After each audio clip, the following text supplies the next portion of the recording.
Welcome to Luca and Miguel. Enjoy the video. In this video, I will explain how to make red clam chowder. This hearty soup, often called Manhattan clam chowder, is a delicious alternative to its creamy New England cousin.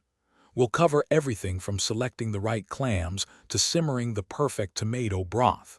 Get ready to create a flavorful and satisfying meal that will impress your family and friends. Let's dive into the steps. First, gather all your ingredients. Precision in chopping makes a big difference in texture and cooking time. Sautéing your bacon or salt pork until crispy renders out fat, which adds incredible depth to the chowder. Then, you'll soften your vegetables in that flavorful rendered fat, building the foundation of your soup. This initial step is crucial for a rich, well-balanced flavor. If you're finding this video helpful, please hit that like button and subscribe for more great recipes. Quick recommendation: books Read Anywhere with the new Kindle Paperwhite. It's perfect for looking up recipes or enjoying a good book while your chowder simmers. Check the description for the link and other deals.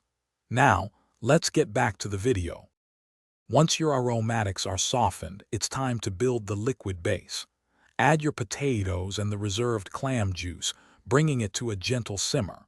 Then, incorporate the crushed tomatoes and your chosen seasonings, like thyme and bay leaf. Allow the chowder to simmer slowly, letting all the flavors meld together beautifully.